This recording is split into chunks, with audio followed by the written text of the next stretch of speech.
장면에 대한 묘사는 이제 끝났습니다. 그리고 30절로 넘어갑니다. 30절로 넘어가면서 이제부터는 누가 이야기를 하냐 하면 나레이터가 이야기를 하는 겁니다. 그리고 야훼는 구했다. 이 날에 이스라엘을 이집트의 손에서. 여기 이제 제가 중간중간에 이렇게 슬러시 표시를 했잖아요. 이건 어떤 뜻이냐면은 그 히브리 말 어순이 이렇게 되어 있기 때문에 제가 한 문장으로 번역하지 않고 끊어서 번역했다라는 이야기를 하는 건데, 이런 어순에서 굉장히 강조되고 있는 것은 이 날에라는 이 표현입니다. 그리고 야훼는 구했다. 이 날에 이스라엘을 이집트의 손에서. 일반적인 어순이라면 그리고 야훼는 이스라엘을 이집트의 손에서 이 날 구했다라고 얘기하는데, 이 날에 구했다. 그렇죠? 왜 이럴까요? 나레이터는 왜 이 날이라는 것을 강조했을까요? 이거는 시간을 강조하는 태도입니다. 그렇죠? 그 앞에 있는 그 이야기의 방향에서는 계속 방향이 강조가 되고 있다면, 따라서 장소가 강조가 되고 있다면, 이제 30절부터 시작하는 나레이션에서는 시간이 강조됩니다. 이 날. 그렇죠? 누구에게 시간이 중요합니까? 사제들에게 중요합니다. 그렇죠? 여러분들, 오늘날까지 그 교회가 그 교회 간에 대화를 하지 않아요? 그러니까 우리랑 개신교랑 또 그리스 정교회랑 또 다른 뭐 러시아 정교회랑 아니면 다른 교파들이랑 대화를 하잖아요. 그러면 어느 부분에서 굉장히 힘이 드냐 하면 교회 일치를 얘기하면서 제일 힘든 게 시간의 일치입니다. 전례력.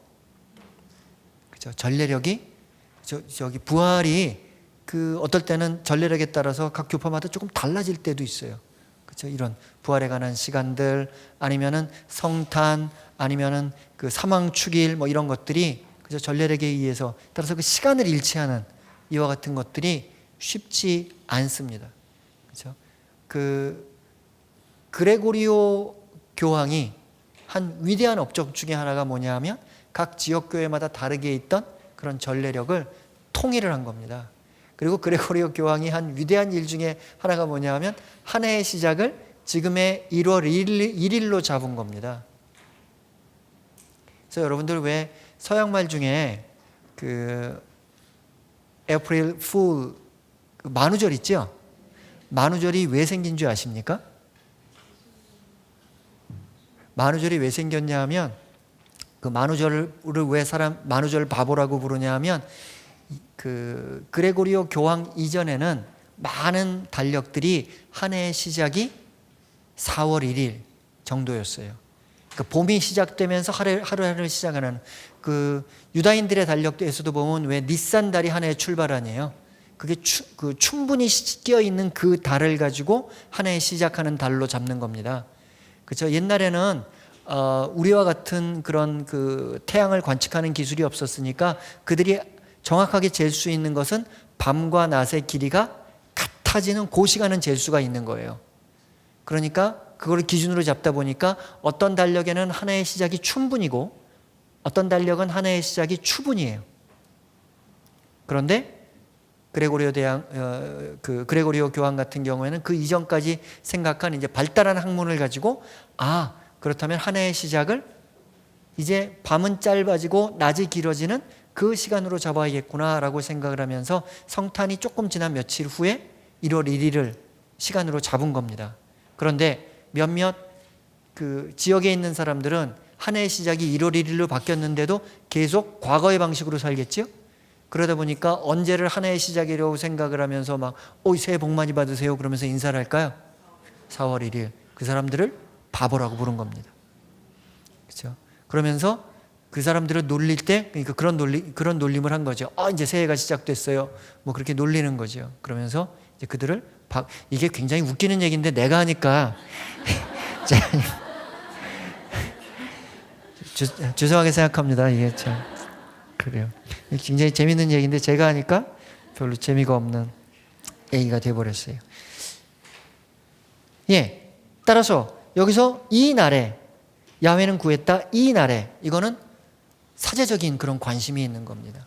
지금 무언가 이런 축제를 하고 있는 거예요. 축제를 하면서 이 축제의 이야기가 뭐냐? 이 날에, 그렇죠?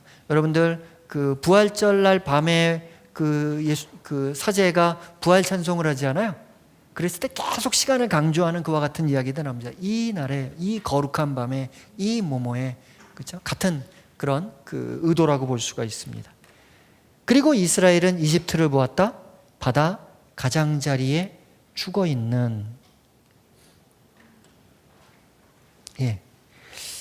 따라서 이 30절과 31절을 우리가 같이 엮어서 본다면 이집트의 손과 야훼의 손, 야훼의 권능과 이집트의 무력을 얘기하면서 결국 야훼가 승리했다는 것을, 야훼의 승리에 대한 환호의 노래로 30절과 31절을 우리가 함께 읽어볼 수 있습니다.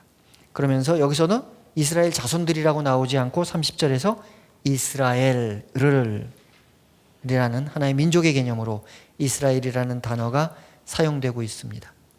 31절, 그리고 이스라엘은 거대한 손을 보았다. 이거는 거대한으로 번역해도 되고 위대한으로 번역해도 됩니다. 그래서 굉장히 큰 빅이라는 그와 같은 의미입니다. 이 손은 누구의 손일까요? 그건 야훼의 손입니다. 그 다음에 제가 다음 주에 가로치고 아쉐르라고 해놓고 야훼가 이집트에서 행한 이렇게 했죠. 여기서 아쉐르도 제가 번역할 수 없어서 그냥 거기다 둔 겁니다. 히브리 말에 있는 관계대명사입니다. 따라서 야훼가 이집트에서 행한 야훼의 거대한 손을 이스라엘은 보았다라는 뜻인데, 제가 그걸 구분하기 위해서 그냥 그 줄을 바꿔서 그 관계대명사만 표시를 했습니다. 예, 여기서 이게 이제 두 가지로 번역이 될 수가 있는데요. 야훼가 이집트에서 행한이라고 얘기한다면 그건 10가지 재앙을 얘기합니다. 반대로 야훼가 여기서 이걸 이렇게 번역할 수도 있어요. 야훼가 이집트에 행한 설을 빼고, 그러면 그거는 갈대바다 사건을 얘기하는 겁니다. 그렇죠? 따라서 이 두 가지로 다 번역이 가능한데, 그냥 이 갈대바다 사건을 염두에 두지 않고 그냥 번역한다면 그거는 야훼가 이집트에서 행한이 맞는 것 같아요.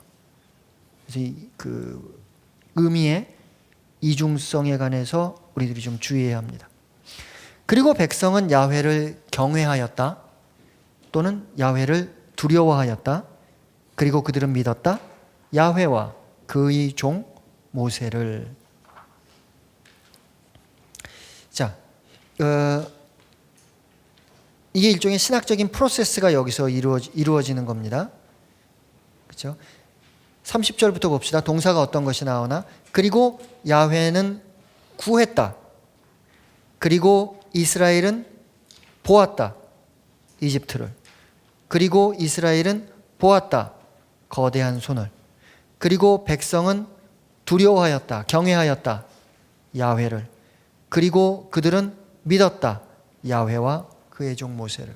이게 프로세스입니다. 그렇죠? 야훼는 구했고 그 구원을 이스라엘은 보았고, 그리고 두려워하였고, 그리고 믿었다라는 겁니다. 보고 두려워하고 믿는 것. 이게 탈출기의 그 저자가 갖고 있는 그런 믿음의 프로세스입니다. 그렇죠? 따라서 그 신약에서도 이제 예수님이 이사야 예언서를 인용하면서 뭐라고 인용합니까? 그들은 보고 또 보아도 보지 못할 것이고 듣고 또 들어도 듣지 못할 것이다. 보지 못하니까 두려워하지도 않고 믿지도 못하는 겁니다. 그렇죠? 무엇에서부터 출발하는 겁니까? 따라서 신앙은 보고 잘 듣는 것에서부터 출발하는 겁니다.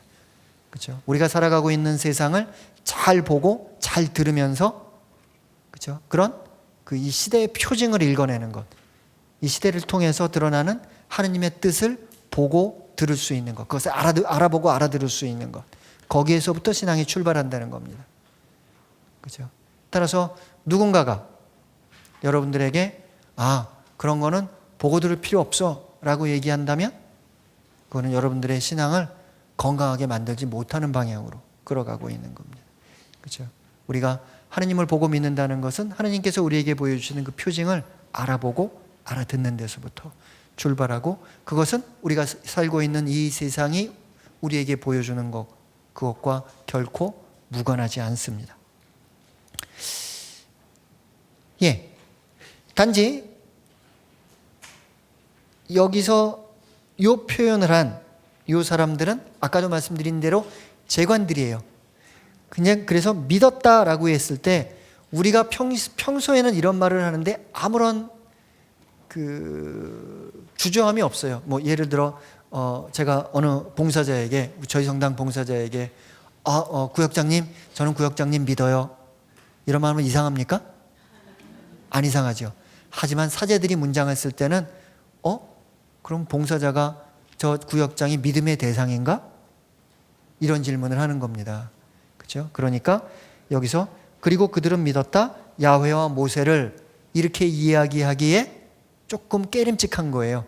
그래서 이제 여기서는 그냥 썼습니다만 직역하자면 어떻게 되냐면, 그리고 그들은 믿었다, 야훼와 모세를 그의 종인. 그렇죠? 따라서 모세는 믿음의 대상이 아니라 야훼의 종일 뿐이다 하는 걸 그 뒤에 한마디를 덧붙여 놨어요. 그냥 우리끼리 일상 안에서 대화할 때는 뭐 엄마가 아들한테 아들, 나 아들 믿어, 이렇게 얘기하는 게 아무 문제가 아니죠. 그렇죠? 아무런 문제가 아닌데, 하지만 사제들은 그게 깨름칙한 거예요. 그렇죠? 믿음의 대상이 아닌데 뭐 따지는 거를 중요하게 생각하는 겁니다. 예. 26절부터 14장 26절부터 31절 몇 가지 생각해 볼 것들을 조금 되짚어 봅시다. 갈대바다의 구원에서 절정에 이르는 이집트 탈출 이야기는 구약 내에서 이스라엘이라는 민족이 탄생하는 사건으로 자리매김되어 있습니다. 그런 이유로 시편과 예언서 그리고 지혜문학 내에서는 이 사건이 지속적으로 기록되고 있습니다. 이스라엘 민족이 언제 출발했는가? 갈대바다 사건을 겪으면서. 그리고 이제 민족이 출발했고, 그러면서 시나이에서 계약을 맺게 되는 하나의 계약의 주체로서 자리 잡게 되는 겁니다.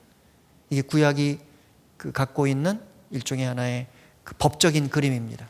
그렇죠? 그가 언제 법적으로 계약을 맺을 수 있는 주체가 되었는가? 갈대바다 사건을 겪으면서. 그리고 그들은 언제 야훼와 계약을 맺었는가? 시나이 사건을 통해서. 신약은 반대입니다. 신약은 계약은 언제 맺어지지요? 구약에 시나이 사건이 있었다면 신약에서 계약이 맺어지는 사건은 십자가 사건입니다. 반면에 계약의 주체는 교회인데 교회가 생성되는 사건은 십자가 사건, 시간적으로 보면 뒤에 일어납니다. 언제입니까? 맞습니다. 성령 강림 사건을 통해서. 그렇죠? 따라서 신약은 계약의 주체 없이 그냥 예수님이 계약을 맺는 그런 어떤 사건이 먼저 일어나고, 그리고 나서 성령 강림 사건을 통해서 그와 같은 예수님이 제한한, 예수님이 우리에게 이렇게 초대한 그와 같은 계약에 우리가 계약에 응합니다라고 교회가 그것에 응하는 모습으로 조금 다른 모습입니다. 하지만 구약에서는 법적인 주체가 먼저, 이스라엘이라는 백성이 이제 형성이 되는 겁니다. 그래서 시편 77장, 78장, 80장, 81장, 105장, 106장, 114장, 이사야서 43장, 51장, 예레미야서 16장, 지혜서 10장 계속해서 이 대목이 중요한 겁니다. 왜? 이 사건을 통해서 이스라엘 민족이 비로소 시작했으니까. 갈대바다 사건과 비슷한 일이 그런데 성경의 다른 데서도 일어나요. 여호수아기를 보면 이제 이스라엘 백성이 40년을 광야에서 헤매다가 요르단강 동편으로 가죠. 그리고 나서 약속의 땅으로 가려면 뭐를 건너가야 됩니까? 요르단강을 건너가야 돼요. 그런데 그때도 같은 일이 일어납니다. 주님의 계약의 궤를 맨 사제들이 요르단강 항복판에서 올라올 때 그 사제들의 발바닥이 마른 땅에 닿자마자, 좀 이상해요. 그렇죠? 물이 먼저 갈라지고 마른 땅이 드러나는 것이 아니라 이게 이렇게 있는데 이렇게 발이 닿으려고 그러니까 그냥 마른 땅이 생겨나는 조금 이상한 그림이에요. 아무튼 마른 땅에 닿자마자 요르단 강물이 제자리로 돌아가서 전처럼 각 언덕에 넘쳤다. 그죠? 그러면서 여기서도 강이 갈라지는 그와 같은 대목들이 등장합니다. 그죠? 따라서 여호수아기 4장은 탈출기 14장과 매우 흡사한 그런 모습을 우리들에게 보여줍니다. 이와 같은 전승들이 상호적으로 어떤 문학적인 영향을 준 것이냐에 관해서 학자들의 연구 결과는 아직까지 분명하지 않습니다.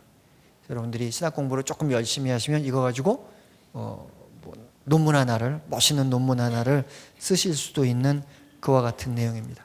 그리고 전에부터 제가 말씀드렸지만 물에 관해서는 그죠, 예수님이 무리를 걸으신다든지 아니면 묵시록에서 여인이 광야로 도망가자 그 용이 쫓아와서 광야에다 물을 내는 장면이라든지 아니면은 예수님이 제자들을 부르실 때 사람 낚는 어부로 만들겠다는 그와 같은 표현이라든지 물과 관련된 그와 같은 다양한 표현들이 있다라는 것에 대해서 기억이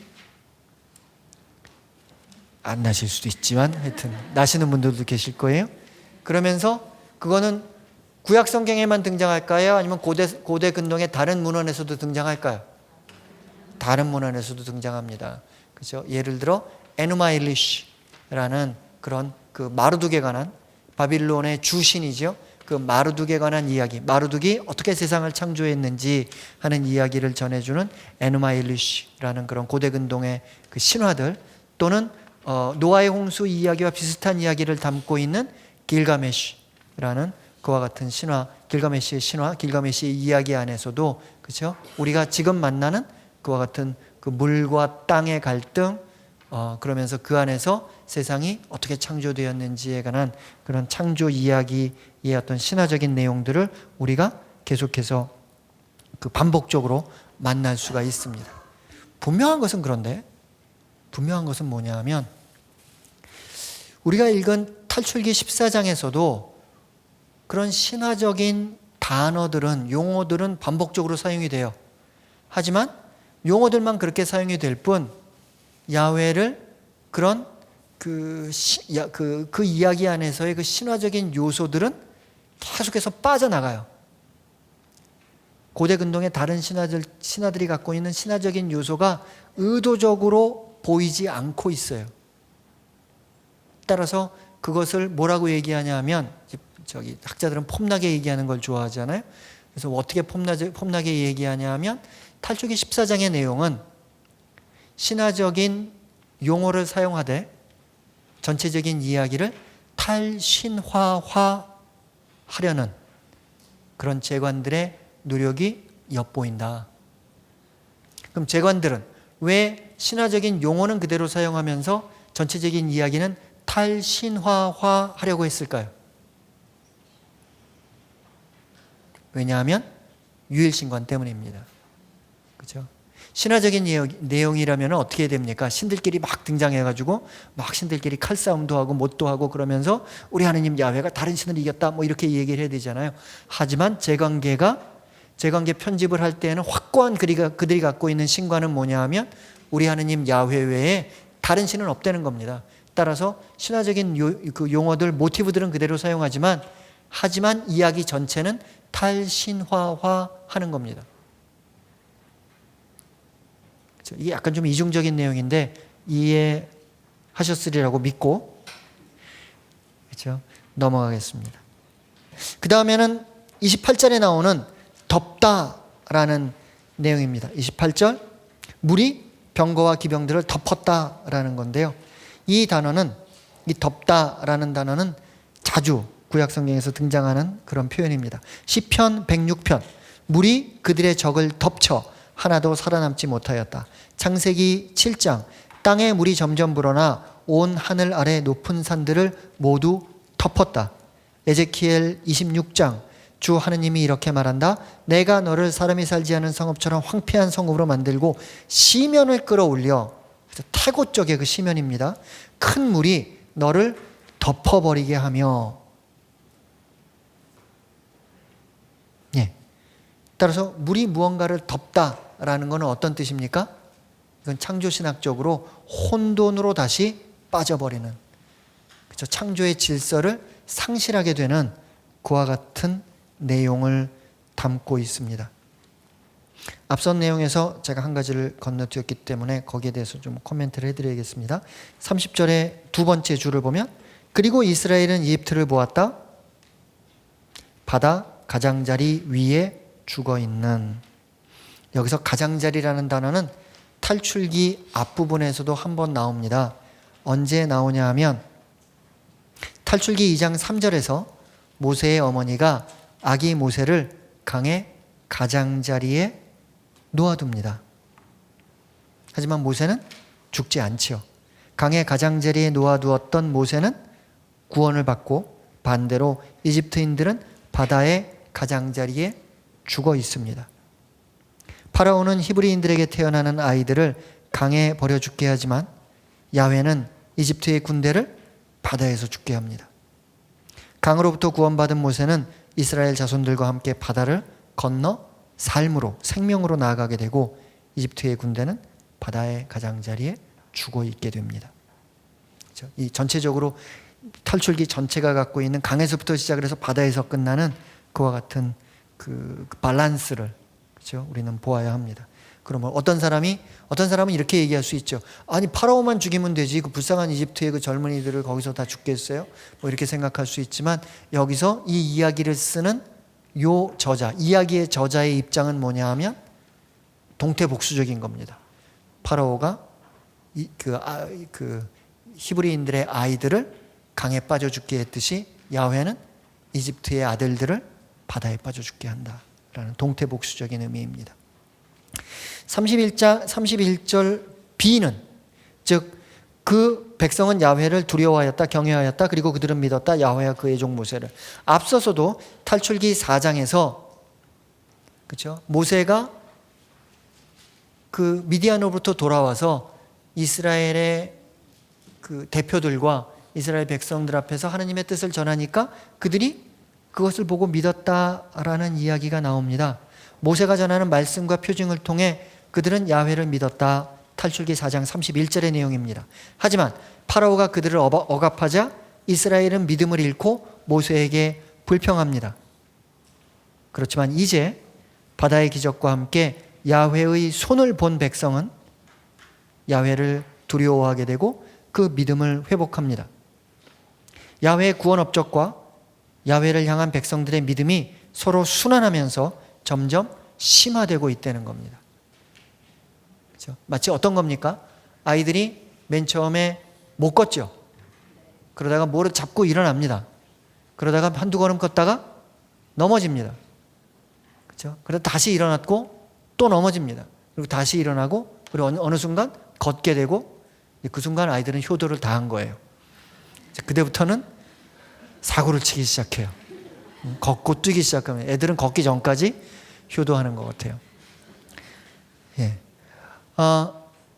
우리들의 믿음도 역시 마찬가지입니다. 그렇죠? 우리들의 믿음도 한번 넘어졌다가 일어나고 넘어졌다가 일어나고, 그렇죠? 따라서 여러분들도 여러분들 자신도 그렇겠지만 주위에 있는 분들을 보면 저 사람이 참 신앙이 그랬었는데 왜 저렇게 됐을까 하는 분들도 만나게 되죠. 그죠? 주위엔 다 신앙이 좋으시구나. 그런 분들 만나게 되죠. 그럼 어떻게 해야 될까요? 붙잡아 일으켜줘야 됩니다. 그렇죠? 물론 본인이 나는 당신 도움 필요 없어요 뭐 이러면은 그건 문제는 다르겠지만, 하지만 그죠? 누군가가 넘어졌을 때 때로는 혼자 힘으로 일어날 수 없을 때가 있습니다. 그럴 때 누군가가 붙잡아 넘어줘야 됩니다. 늪 같은 데 빠지면은요, 암만 기운이 좋은 사람도 혼자서는 헤어날 수 없다고 그래요. 하지만 별거 아닌 작대기 하나라도 누가 던져주면 그거를 잡고, 그렇죠? 다시 빠져나올 수 있는 겁니다. 그렇죠? 여러분들, 우리들 스스로의 믿음도 역시 마찬가지예요. 하지만 반대로 내가 헤어날 수 없는 그런 구덩이에 빠진다고 생각했을 때, 그렇죠? 여러분들 스스로도 자존심을, 내가 그래도 옛날에 구역장까지 했었는데 무슨 프레시디움 단장까지, 이런 자존심이 아니라, 그렇죠?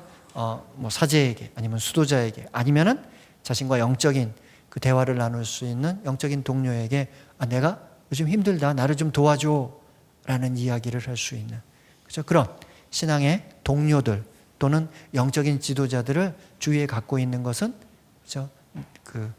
나의 건강한 신앙생활을 위해서 대단히 중요한 일이라는 그와 같은 말씀을 제가 꼭 드리고 싶습니다. 갈대바다 이야기가 이제 이렇게 마무리가 됩니다. 지금까지 이집트에서 있었던 모든 사건들이 전체적으로 마무리되면서 문학적인 면에서 지금 무엇보다도 주목할 점은 앞서 말씀드린 대로 이집트와 이스라엘의 교차 대조입니다. 이집트는 막강한 무력을 과시하면서 이스라엘을 뒤따라오지만 바다로 들어온 그들은 두려움에 빠지고 한 사람도 살아남지 못하고 결국은 바닷가에 죽어있는 모습으로 발견되는 비극적 결말을 맞이하고, 반면에 이스라엘 자손들은 두려움에 빠져 야훼에게 부르짖지만 부르짖고 모세에게 불평하지만 결국은 야훼의 권능을 보고 야훼를 경외하며 야훼와 모세를 믿게 된다는 그런 신학적 상승의 절정에 이르게 됩니다. 물론 그 대결의 1차적인 주인공은 파라오와 야훼입니다. 파라오의 어떤 그런 인간적인 또 세속적인 그런 무력과 야훼의 신적 권능이 대결하는 겁니다. 이야기에서는 읽을 수 없었던, 그러니까 앞선 이야기에서는 읽을 수 없었던 그런 태초의 요소들이 여기서 함께 만나게 됩니다. 병거와 기병들, 불기둥과 구름기둥, 바다, 바람, 물, 이와 같은 요소들입니다. 앞서 말씀드린 대로 청자와 독자들은 신화적 밑그림 위에서 쓰여진, 하지만 탈신화화된 야훼의 전쟁 이야기를 접하게 됩니다. 신명기 4장 34절. 야훼 너의 엘로힘이 이집트에서 너희가 보는 가운데 너희를 위해 하신 것처럼 온갖 시험과 표징과 기적, 전쟁과 강한 손과 뻗은 팔로 큰 공포로 한 민족을 다른 민족 가운데서 데려오라고 애쓴 신이 있느냐? 라는 겁니다. 이거는 우리들이 읽은 이야기보다 훨씬 더 신화적인 내용을 조금 전제로 하고 있는 겁니다. 그렇죠? 다른 신을 믿을 만하냐? 그런 신은 없었다. 그렇죠? 이거는 엄격히 말하면 유일신관입니까? 아닙니다. 그렇죠? 이건 유일신관이라고 볼 수 없는 조금 더 원시적인 신관을 우리에게 들어오는 겁니다. 야훼는 정말 믿을 만한 신이다. 다른 신보다 훨씬 더 믿을 만한 신이다. 라는 그와 같은 이야기로 우리가 읽은 이야기보다 조금 더 원시적인 이런 진술을 우리가 신명기에서 만나게 됩니다. 이 전쟁에서 야훼가 최종적으로 승리함을, 그리고 그리하여 모세를 통해 이스라엘 자손들에게 했던 언약을 성취함을 전함으로써 이야기의 전개는 탈출기 1장에서부터 시작되었던 모든 갈등과 긴장을 해소하는 대단원의 결말에 이르게 됩니다. 그리고 이집트는 이제 이야기의 전면부에서 완전히 사라집니다. 앞으로는 이집트라는 단어 자체가 더 이상 탈출기에서 등장하지 않습니다.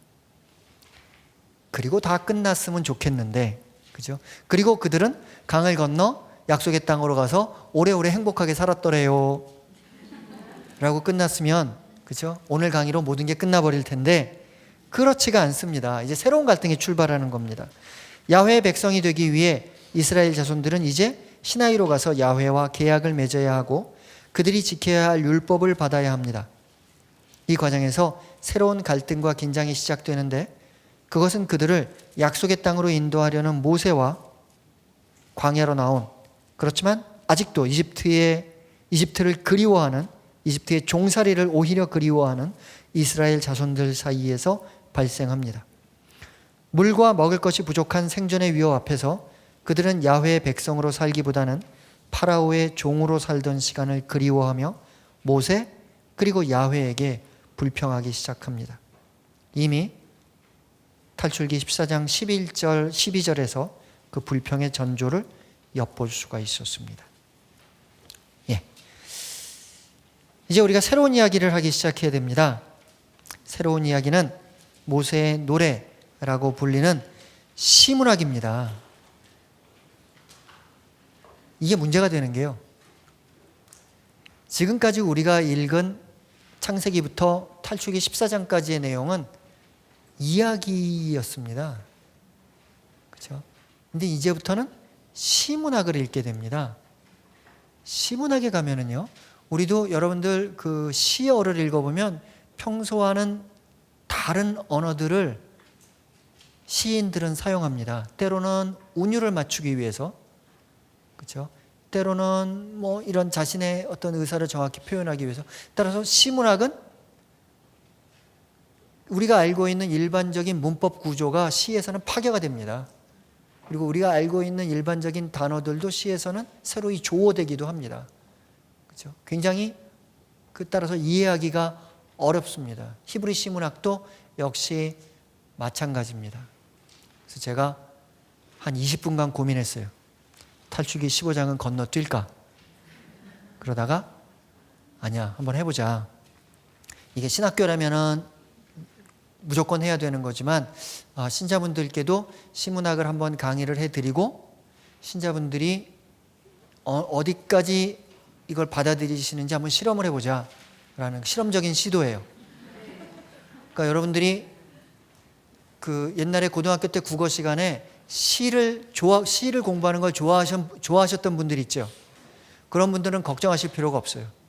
그런데 시를 이 중에 나는 최근 5년 사이에 적어도 책방에 가서 시집 한두 권을 사본 적이 있다 하는 분 손 들어보세요.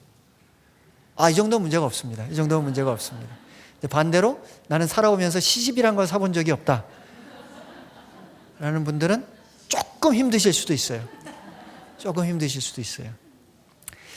자, 여러분들 나눠드린 복사물을 뒤집으시면 모세의 노래 또는 바다의 노래라는 노래가 나옵니다.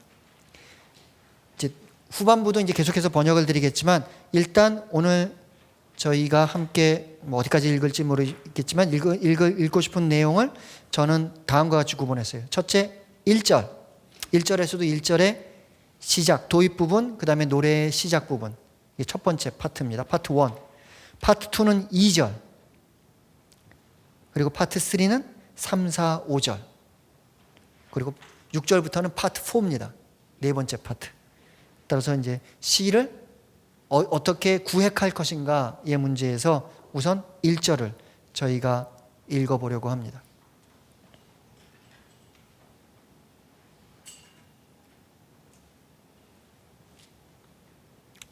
자, 먼저 도입 부분입니다. 1절의 전반부는 모세의 노래를 이끄는 도입부이다. 비슷한 경우가 판관기 5장, 사무엘전서 2장 등에서 발견됩니다. 판관기 5장, 드보라의 노래를 시작을 하면서 다음과 같은 내용이 나옵니다. 그날 드보라는 아비노함의 아들 바락과 함께 이렇게 노래하였다. 그렇죠? 어느 사건이 있고 그 사건에 대해서 노래를 하는 겁니다. 그렇죠? 여기서도 그때 모세와 이스라엘 자손들은 이 노래를 야훼에게 불렀다. 그리고 그들은 다음처럼 말했다. 좀 히브리식의 표현입니다. 우리가 듣기에는 좀 어색합니다만 불렀다, 말했다 이런 것들이 중복돼서 등장합니다. 자, 노래를 부르는 이유는 뭘까요? 찬미하기 위해서. 둘째, 찬미하기 위해서. 둘째, 기억하기 위해서입니다. 이 노래를 부르면서 우리가 이 사건을 잊어버리지 말자 하는 겁니다. 그렇죠? 기뻐 춤춰 노래한다.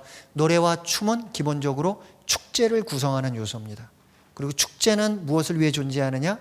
기억을 위해서 존재합니다. 잊지 말자라는 그와 같은 내용입니다. 이 구절은 시작하면서 시간적 부사로 시작합니다. 그때, 여기서도 뭘로 시작했죠? 판관기 5장도 그날, 그때. 아까도 말씀드렸죠. 전례에서 제일 중요하게 생각하는 것은 시간이다. 시간이라는 개념이다. 라는 그와 같은 개념입니다. 이 부사는 이야기의 새로운 흐름을 표시하기 위해 종종 문장의 시작에서 사용되기도 하고 이와 같은 노래의 도입 부분에서 사용되기도 합니다. 한 가지 특이한 것은 이스라엘 자손들은 이 노래를 야훼에게 불렀다라는 1절의 시작절에서는 3인칭 단수가 사용됩니다. 반면에 그리고 그들은 다음처럼 말했다 할 때는 3인칭 복수가 사용됐습니다. 따라서 단수와 복수가 함께 사용되어 있다라는 것을 그냥 뭉뚱그려서 문학적으로 그럴 수도 있다 라고 편하게 볼 수도 있고, 또는 이거는 2개 내지는 3개 뭐 아니면 적어도 2개의 서로 다른 전승이 있었던 것 같다 라고 볼 수도 있고, 대부분의 주석가들은 여기서 단수 복수를 그렇게 예민하게 취급할 필요가 없다라고 보는 입장입니다. 저는 이 단수 복수를 좀 주의해서 봐야 된다라는 그런 입장입니다.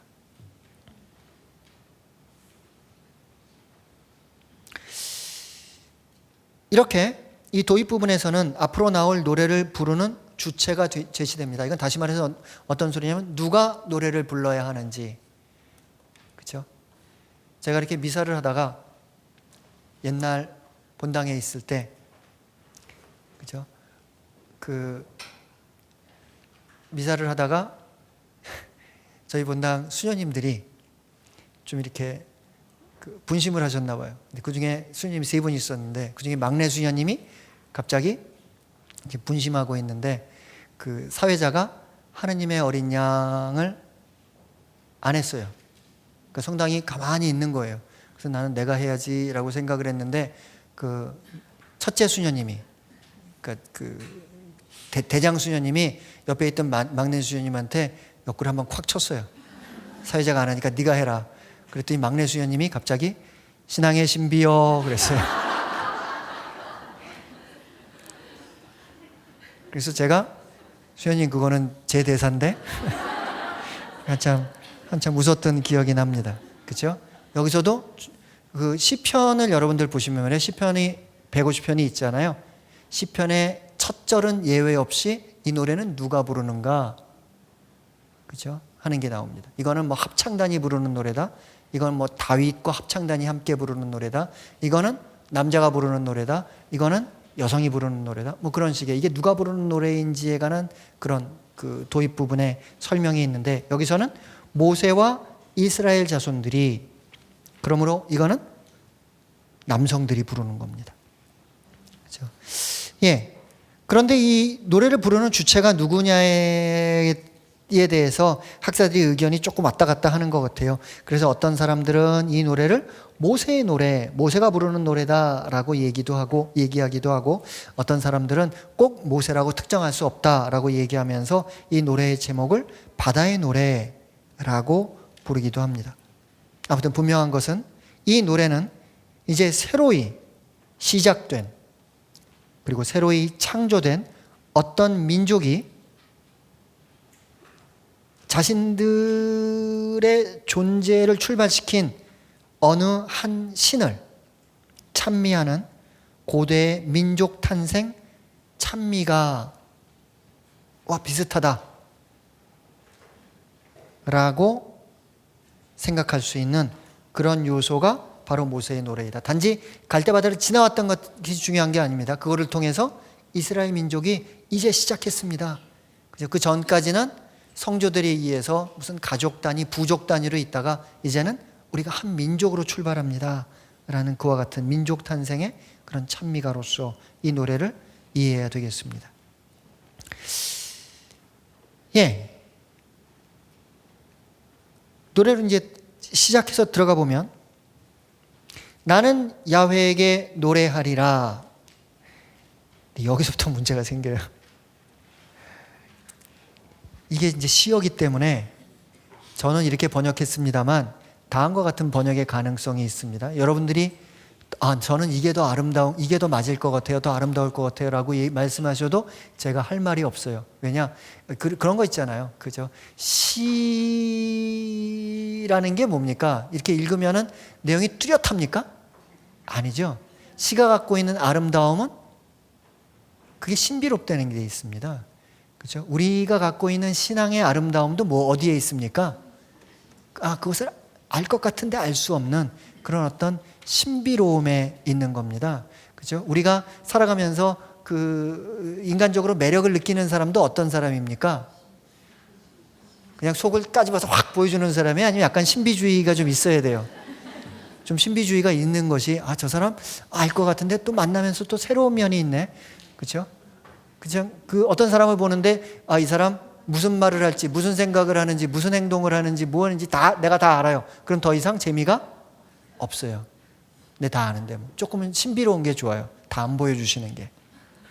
그래서 하느님도 우리에게 다 안 보여주잖아요. 세상 창조 때부터 조금씩 자신을 계시하는 거거든요. 그러면서 뭐 이스라엘 역사 안에서 어떤 뭐 그러면서 그 예수 사건 안에서 또 자신을 보여주지만 교회의 역사 안에서 조금씩 자신을 드러내시는 겁니다. 하지만 다 보여주시지 않는 그런. 교회 안에서 신비라는 단어, 그렇죠? 신앙의 신비, 육화의 신비, 그렇죠? 그런 또 뭐가 있습니까?